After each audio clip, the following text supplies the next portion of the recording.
Hello, and welcome to our next day of learning the laws of Lashon Hara. So today we're going to continue what we were saying last time. We were speaking about to what extent we have to go to judge somebody favorably, and we were speaking about an average regular person. Now, let's say the person that I'm seeing do something wrong is a great Talmud Chacham, a great Torah scholar. So if it's someone that you know is a wonderful Torah scholar, then, or Talmud Chacham, then it's a great sin to publicize his misdeeds, because we can assume that even if they did make a mistake, they probably repented.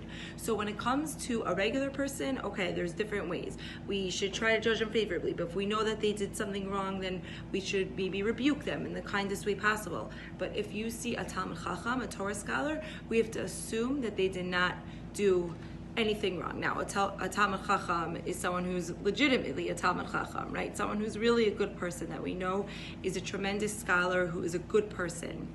And if it comes to someone who's a Rasha, who's considered evil, which is very hard to really call somebody a Rasha today. Most people are considered that they're Tinok Shenishba, that they don't know better. A Rasha is someone who knows better, who decides to be evil, who is specifically evil, that type of person, then we don't have to judge them favorably.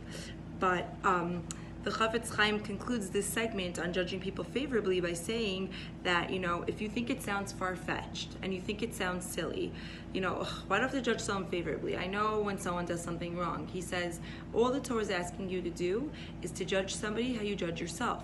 We tend to be able to make excuses for ourselves all the time, right? If someone doesn't learn that much that day, they make an excuse. I was really tired today. It's just because I really didn't have an opportunity to. When we do something wrong, we find every excuse in the book. Or for our loved ones, if you would hear someone saying that they did something wrong, you would be able to make an excuse. No, she wasn't being mean. She's just very cranky. She's tired. So the same way that we are able to make excuses for ourselves and our loved ones, the Torah is asking us to be able to make excuses for others. So now we're going to go and talk a little bit more about this rebuke that we were talking about last time. We were saying that if someone does something wrong, we should give them rebuke in the nicest way possible.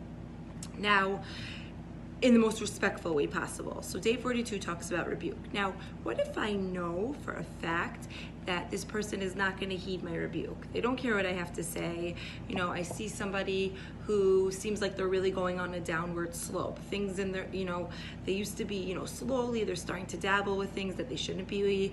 They're getting into the wrong crowd, the wrong circle. But if I talk to them, it's not going to help. So let's say I need to tell someone who I know that they'll listen to more, a parent or a rabbi that they respect, or, a mentor. So in that case, you are allowed to tell someone what this person's doing. So if I see that Dina is starting to dabble a little bit in drugs, she's slowly not showing up for work, things in her life are starting to look, and you're worried for her, but I know Dina's not going to listen to me, but I know that Dina really respects her older sister, I can go to that person. But there's 3 conditions. First of all, the person who I'm going to with this information must be someone that will believe your report. If I'm going to go tell her older sister and her older sister's just going to brush me off, then there's no point in going to her. So 1, it has to be someone that that will believe your report. 2, you have to give the information over in a sensitive manner. And 3, the person to whom you're relating the information must be someone who will handle the matter as discreetly as possible. So if I'm going to go, people have told me unfortunate stories where they told a rabbi something and then the rabbi took the whole scenario and he made a bigger mess of it or something like that. No, it has to be someone that will handle the situation with smarts about them, discreetly, in the most sensitive way possible, in the most mature, smart way possible. That is someone that you can tell the information to so that they could give Dina the rebuke, since you can't.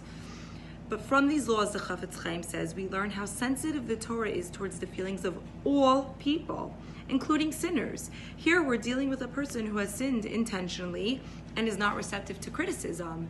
And yet we're still saying that if we take this matter to someone higher than us, it has to be done and dealt with in the most sensitive, kind way possible. So how much more so when we're not dealing with sinners, or we're not dealing with people who, are troubled. We really need to be sensitive to everybody and sensitive about what we say about people. Have a great day, and I look forward to learning together next time.